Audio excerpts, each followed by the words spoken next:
Welcome to the Insurance Producers Podcast, where we bring you the top personalized producers, insurance agents, and industry partners, giving you at least 3 takeaways to 10x your production and build your multi-million-dollar revenue books.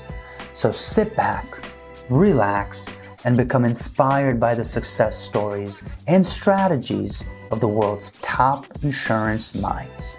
Let's roll. All right, everybody, welcome back to the Insurance Producers Podcast. Hey, we have got a special guest from sunny California today, Rocio Luna. How are you?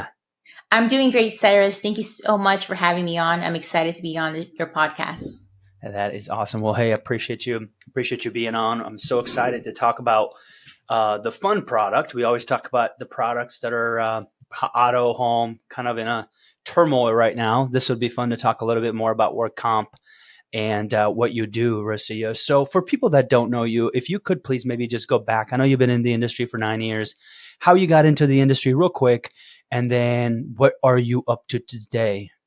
Yes. So real quick, I'm Rocio Luna, and I'm a workers' compensation claim specialist, and I specialize in lowering down EMRs to rock bottom for both contractors and staffing agencies. So before I dive into what I do, I just really want to explain what an EMR is. So the EMR is the rate that insurance carriers use to determine your premium, and it is also a rate that contractors use to bid out their work. So I really specialize in honing in and concentrating in that aspect to help out employers minimize their expenses. So how I got into the industry, I got in really young. I got in at age 22. I'm going to be 31 next month. And I literally started off being a claims assistant right off college. I had no idea what workers' comp meant. I never seen a workers' comp claim. I never seen workers' comp litigation. I never even, spoken to attorneys. I had no background of it. So my first year, it was actually quite frightening. I felt like an imposter because I wasn't certified. I had no idea what I was doing. I was really relying on Google and friends that I had made, adjusters, asking them questions. But then from there, I got my cadence and I started to, put it together, and I got really into it. And I could say I grew passion for helping out employers and their workers' comp claims. So I did that for about 6 years, managed workers' comp claims. And then I moved over to the sales side. And now this is going to be my 3rd year in sales. Very cool. And now sales. Okay. So I guess maybe if you could dive a little bit deeper on why was it important, or maybe you just fell into it, or why do you recommend for people that are doing this to learn the background of, like, okay, being a claims assistant, managing the work comp, has that helped you with obviously the sales side, or you recommend other producers and agents to maybe learn that side versus just diving in directly to sales? I think it goes both ways. So I really do think it just depends on your style. So I think whenever you put your heart and mind into, because I feel like you could train a salesperson such as you can train a claims person, but you can't train someone to have grit and perseverance, because all of that is, comes from the heart.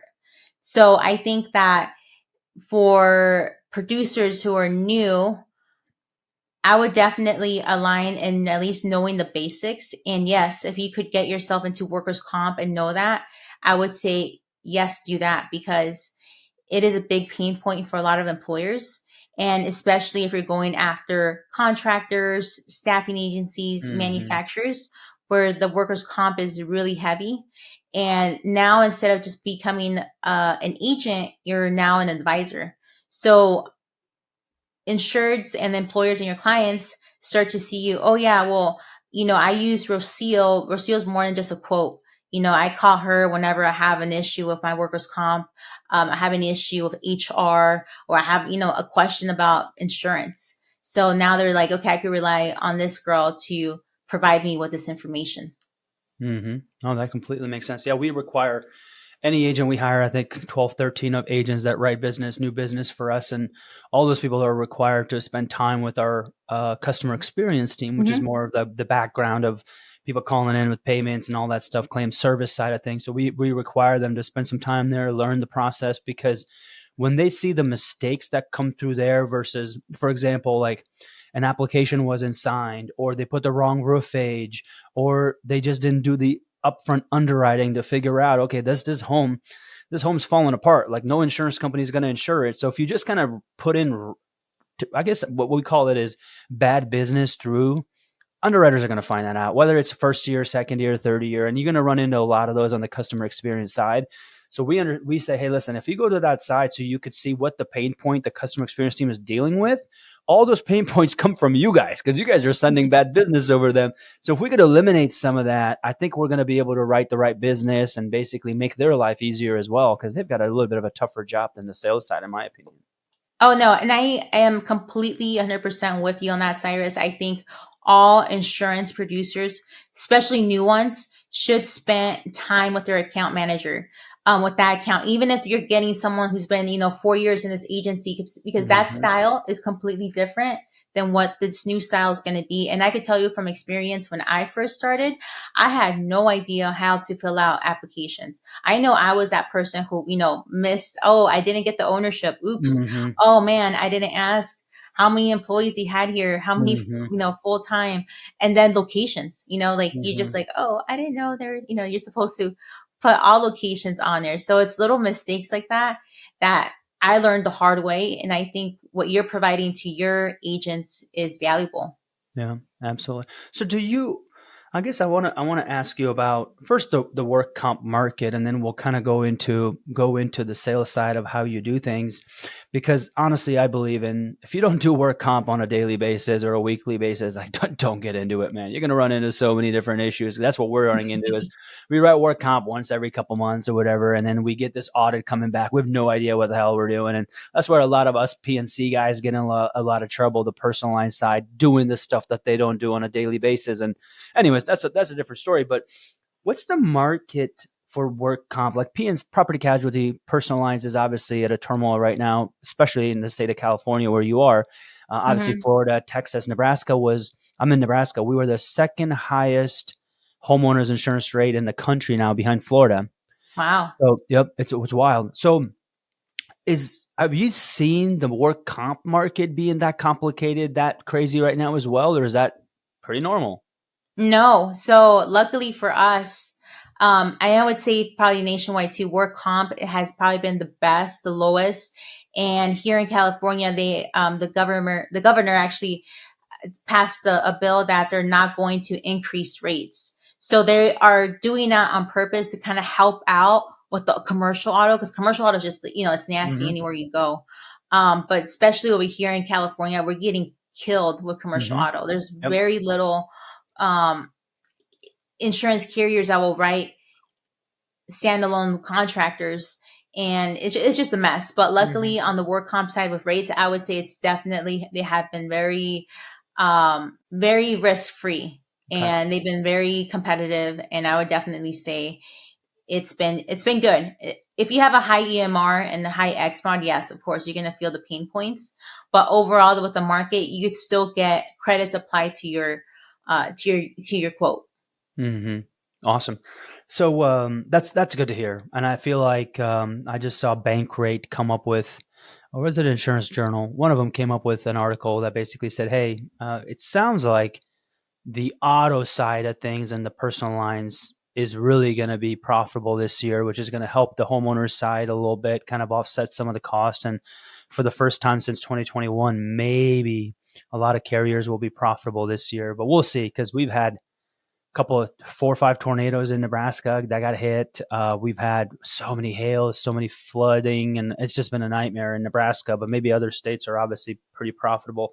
So we're hoping to get out of this hard market. Maybe we're at the end of it. Maybe we're in the third quarter. I'm not exactly sure, honestly, but hopefully we'll come out of it and be more like the work comp side of things and kind of get back to a little bit of the new normal, I guess.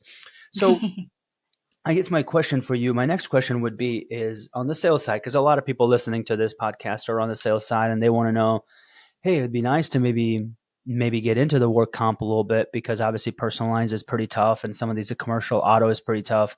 I want to get on the work comp side. So maybe maybe help me a little bit here. So, because I don't do a ton of work comp at all. How do you, first of all, how do you find your leads? Who do you partner with? What does that look like for you and your agent? Yeah. So with leads, honestly, I have cultivated my own leads, and that's through social media. But before I started, I would just go on Google and type in like local manufacturers around me, Mm, and it would just give you it does give you a radius. It'll give you a radius of whatever yeah. miles you put, and like the list will come out. And I will go. So here in California, we have the WCIRB, which is our rating system, and Okay. I'm sure for Nebraska, for you guys, it would be the NCCI.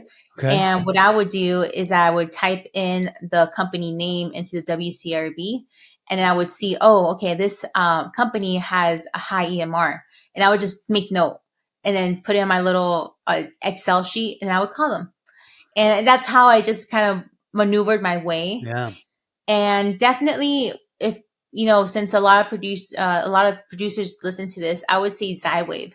So Mm, I'm sure you're familiar with Zywave. Zywave actually has a list of leads that you could buy from them on the workers' comp side. okay. So they're super popular. But yeah, I would say Zywave. Okay. Very cool. Do you partner with any of the personalized agents across the country or California to do anything, or no, not really? No, you know what? I don't have a partner. I have referred over and from referrals because I don't do personal lines. Yep.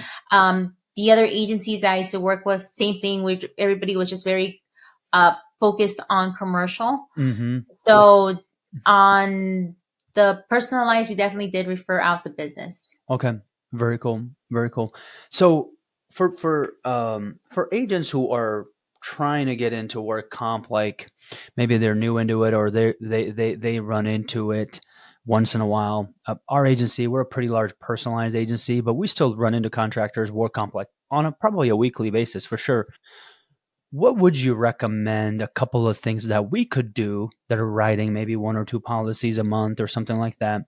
What are some things that we can do to keep in mind to be able to do it the right way? Maybe we're not doing it the right way. Maybe we are. I'm not exactly sure. But do you have any suggestions for people that are doing it just once in a while versus a daily basis? Yeah, so I would say anytime you get into any type of line for insurance, I would definitely say focus on a niche. So if you're going to start writing, if you're not, really familiar and experienced in that specific line, I would say focus on a niche. So like, let's say you guys are going to focus just on restaurants or manufacturers or construction, because those class codes are completely different from the class codes that workers comp Mm, that contractors use. So what has helped me a lot is that I really just focused on construction, and I made that kind of like my bread and butter with claims as well. So I mhm, was very familiar with, oh, I know what class code. Oh, you do sewer, it's this, you do that, it's this mm, carrier, it's this. mhm, So once you really have a niche, you start to get familiarized with the carriers, and you say, oh yeah, okay, I know this carrier will take roofers over this EMR limit, and then these mhm, carriers say no to this. So I would definitely say that. And also talking about like if you provide any like any like HR or safety resources. So I think like opening up the door and saying like, hey, we're gonna provide this platform. If you sign up with us, you will have access to, I don't know, like 100 files of safety, and people like that. They like mhm. having like, oh, okay, I have a safety platform now. That's cool. It's something for them maybe their agent right now is not doing or something. It's Mhm. just something you give them for doing that. That's really cool. I really like what you just said about, okay, like for us, for example, we homeowners insurance, we picked one product, kind of what you like. We do auto Mhm. insurance because you kind of have to, obviously, but homeowners insurance like our one product. It's the one thing. I don't know if you've read the book, the One Thing by Gary Keller. It's one of my Yeah. favorite books, and it really talks about kind of focusing, because when I was a State Farm agent, we were doing auto, home, life, health, annuities, financial services. I had my Series 6 and 5. I was managing money. I had no idea how to manage money. It was I don't know why people would trust me to manage their money, but we did it all because like we had to, because that's what we were told, right? Like that's, hey, you got to do it all. And then when we went on the independent channel, we said, hey, we're going to pick one thing. We're going to pick one thing, and that's going to be homeowners insurance. So now, like if you call my agents and say, hey, it's a 10-year-old roof, we want replacement cost, and they have a dog breed of this, and they have 2 kids that are teenagers, where would you put them? Allstate. Like they know like exactly like kind of what you said is like, okay, it's a roofer. The EMR is really high. Like Mhm. which carrier is going to take them versus Mhm. you wasting your time and kind of like going to 10 different carriers, especially right now because market is tough. So like we have done that's exactly kind of what we do is like we on the homeowners insurance side, we know exactly kind of where to place them. So you're not really wasting your time on a bunch of different carriers. They're not really going to be a good fit. Yeah, and I'm telling you that from experience from my own mistakes. So, like when I first started, I had no idea who was writing who. So I learned it through like me calling and then like, oh no, we don't take that, we don't write that. Like, oh Yeah. okay, oops, sorry. Next one. So talk to me about social media. Obviously, you get a lot of your leads from the social media side, and honestly, for agents that are not going to use social media, you're going to be left behind. So I'm just telling you, Hmm. man. 10 years ago, you were left behind, and you're going to be really left behind in the next 5 years if you don't pick up on social media. Give me some tactics. What are you doing with social media? Yes. So I'm with you 100% on using social media. I mean, everything's on social media now. People use it. I don't think that you could. It's a great hook.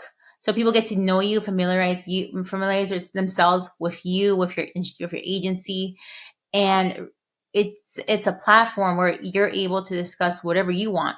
So what I do is that I bring up stories that I've had, claim incidents, as well as, hey, I was able to reduce this to this, and just giving out valuable information like, hey, did you know that your EPLI insurance will cover you for this, Mm, or if you were to terminate someone, EPLI would be the one who would cover you, and just little things like that, and just putting it out there like valuable information or little clips that I do on webinars. People mhm, really do appreciate that because they start seeing like, oh, okay, well, this girl, she knows, she knows workers comp, or she knows this, and they also start to build up that trust, because even though they don't click like on your photo or your video, they've seen it. And mhm, it takes a while for people to build different rapport, right? So mhm, like everyone has a different style of um, how they want to be, how they want to enjoy, I guess, entertainment. But it also takes everyone has a different level of trust. So some people are just, really quick to make a decision. Like, I want this now. And some other people are like, okay, well, let me follow them. Let me see what else they have. And then once they build that trust and they have an issue, it's easier for them to reach out to you. mhm. No, I like that. Yeah. Do you have do you invite, because I'm assuming what you're talking about is, so how do you get like those business owners to like follow your page, right? Is it your personal, or is you have like a commercial page that you do that with? Yes. So I do have a business page. Business So I page. have LinkedIn and I have my business page on Instagram. Very cool. And I just very just post informational videos like, hey, there was an update, or there's Yeah. this, and just it starts you just start getting, I guess, getting your kind of your style in it. And then people will talk about it, because obviously if I'm talking about contractors, staffing agencies, those issues, I get that, because I don't get, restaurant followers. I don't Right. get beauty salons. I get Right. contractors and staffing agencies. That follow your business page, Mhm. and then from the business page, you're basically putting in good information that they like and appreciate and all that. Okay. Yeah, no, that completely makes sense. Um, I guess my next topic I wanted to kind of dive a little bit into. I know the commercial industry, especially on the in the insurance world, especially work comp. Maybe I'm wrong on this. Is it very male driven agents? Or do you see a lot of women in the work comp side or the commercial side of the insurance industry that are on the sales side? No. So Yeah. it's definitely male driven, still is. I'm pretty sure you probably seen at your agency. It's Yep. probably a lot of more males than females, Hmm. especially on the sales side, and on the commercial side too. So I would say the ratio to that is probably, I don't know, maybe like 15 to 1 or 20 to Yeah, 1. I would agree. I would definitely say that's probably like our ratio, females to males. Yeah. What, like, I mean, I just yeah, like, maybe dig a little bit. I'm going to dig a little bit deeper there. Like, how do you feel about that? Um, I think it stems down to intimidation, because I know definitely when I started first and I was around, these really 45-year-old men who were very Hmm. alpha, so they were like, oh yeah, I got this cell, and they're like super Hmm. dominant. And it's intimidating because you're young and you're like, oh, I didn't close anything. Hmm. So I definitely would say when it comes to that, it might be just because I think anyone who takes a risk and sells, they have to be able to take risk, right? Because you're a commission based person. Right. So I think it has to do with that with females. So I think when it comes to money, I think men are more will take more risk in their money. And that's why there's probably more male entrepreneurs. Hmm. And same thing with females, because, it's not safe, right? If you're not getting a salary and you're just basing it off on Hmm. sales, either you're going to eat or you're not going to eat. Hmm. So I think it stems from that. And also because insurance is not very sexy, Hmm. So if you think about insurance, people think about it. It's just dry. It's like a policy that everybody needs. Hmm. Um, so I think it has to do with a combination of both. Yeah. No, that 100% makes sense. Do you see it as an advantage being on that side and being a woman? Like, I mean, I would imagine when people call me, for example, my business for leads or whatever, I have a very hard time like being kind of rude to like a female, be like, dude, don't call me anymore. Stop. Right? Like, do you see that as an advantage? Be like, hey, a lot of people are probably not going to hang up on me like they would if a male would have been calling. No, so I think anybody on the phone, because if you've done cold calling, I, Yeah. I don't think they care. Because if you Okay. were like, I don't want to Okay. do, like Yeah. whatever, especially when you suck. If Yeah. you suck, like which Yeah. I really did in the beginning, they don't care. It's like, boop, Right. I don't care. Yeah. But I will say, yes, women do have the advantage when it comes face to face. Sure. Especially if you're in a male dominant space, it's easier to get your doors open. Yep. So I will give you 100% in that sense. But with that too, it also comes like, okay, like, does this person know what they're saying? Because I Yeah. think um, a lot of females might, it's easier to group a female and be sexist and be like, oh, wait, does this girl know what she's talking about? Yeah. And Right. then that's what kind of leads in. But I will agree with you. Yes, it is easier as a female to get doors open easier.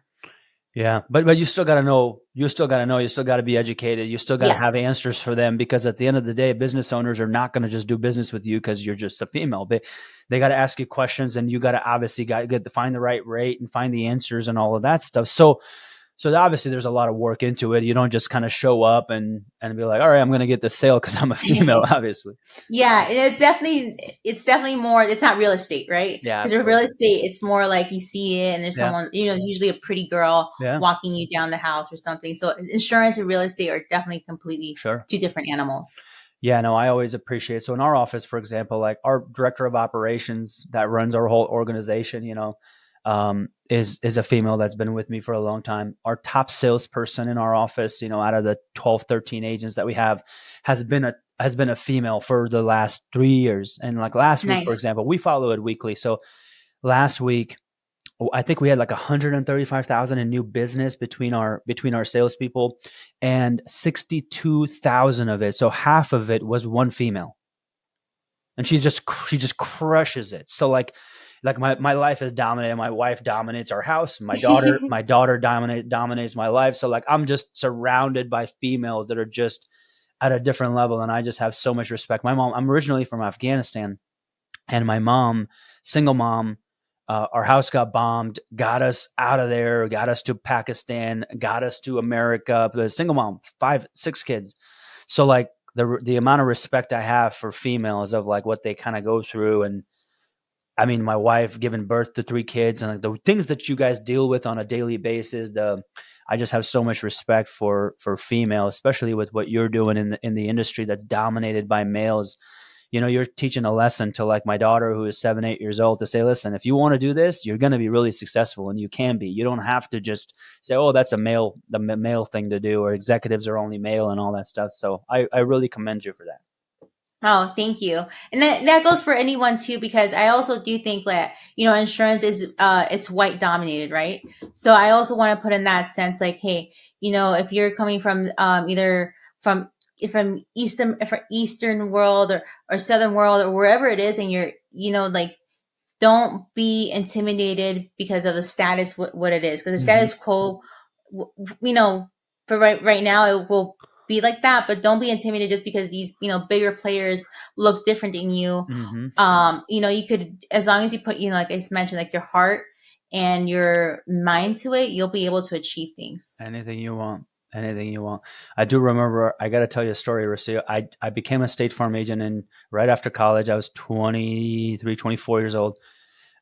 And I got it. They give you agency. They give you like a, whatever, some clients. I think it's like 300 clients or whatever, to kind of get you going. And I remember that first time when I got into my office and our clients came in to see us, and they would come and meet me, and they'd be like, "Hey, what's your name?" I'm like, "Oh, I'm Cyrus." And they're like, "Where are you from?" And I'm like, "Afghanistan." We lost so many clients because I was from Afghanistan. This is only 11 years ago. This is 2014, 10 years ago. Wow. Like, I lost clients because I'm like, "You don't even know how I do business. You haven't even like met me. You're just going to not do business with me because I'm from Afghanistan." So it's kind of cool where we have come 10 years later.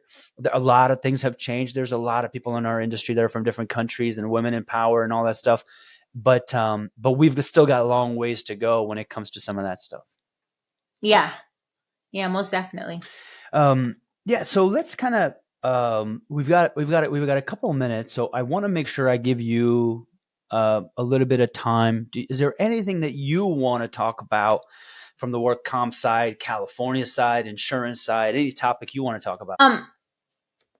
I wouldn't say there's any topic that, on the work comp side, I would say, but I would definitely, for, newbies who are starting out this year, and if you're struggling, I would definitely say look for mentorship or look for an agency that's going to give you that. I'm talking from experience. I didn't have that, and I saw a lot of agents fall out. They pushed, 3-4 months, and then they hit that cycle where they stop producing because, they were busy marketing. So it happens a lot, especially with new agents. Mhm. They get one account, they're, all over it, but they kind of forget that they need to continue to prospect, or else your sales are going to go down. And that kind of takes a lot of cadence to find your rhythm. But I would say definitely, if you're not having that sales training or that support, look for it, either Mhm. outside mentorship or try to see what agencies could provide that. Because I feel like once you connect those two and two, great things happen. Yeah.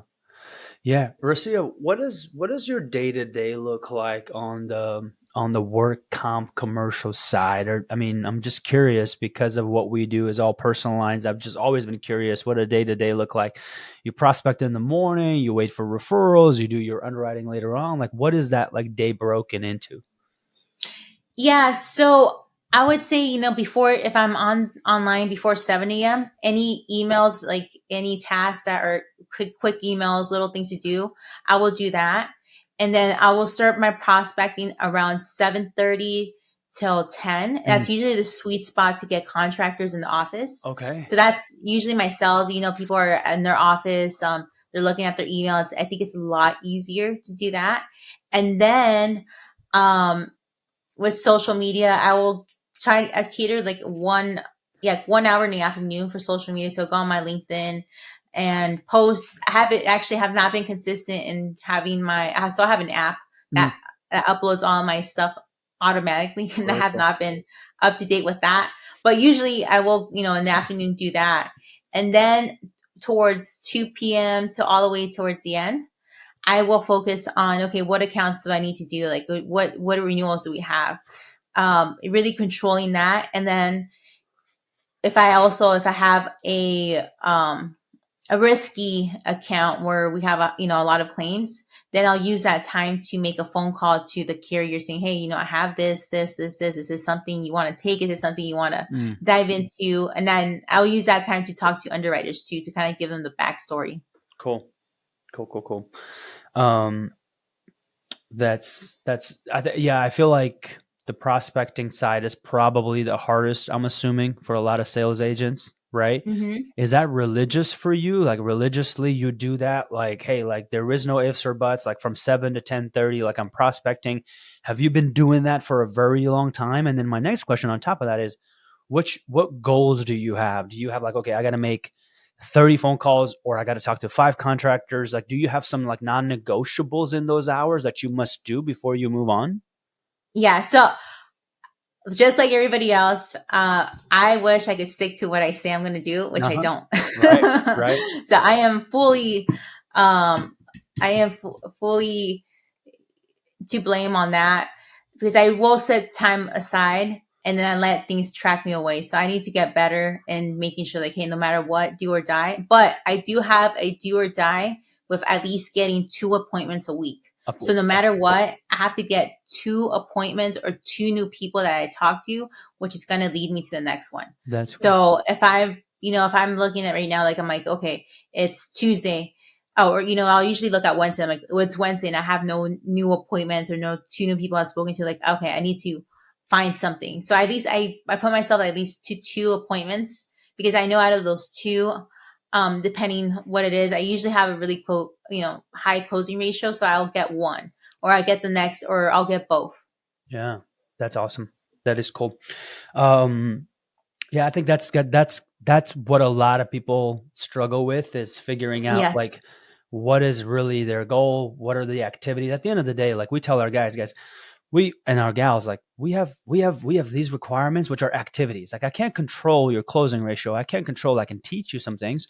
I can't control, but I can't control effort. Like you got to give effort. You got to give us, we call it 25 CTEs. We got to talk to 25 different people, at least reach out to 25 different people on a daily basis. Like that's the only requirement we have. That's a non-negotiable. Like if you don't do that, and we time block to make sure they do it. But that is kind of an activity thing that's a non-negotiable for us. So of all those things, right? I mean, you've got a personal life, you got business. Obviously, you're having a lot of success on the work comp side. What is one thing on the personal life side, and then one thing on the commercials or on the business side that's a non-negotiable, that like it's what you do that wins your day?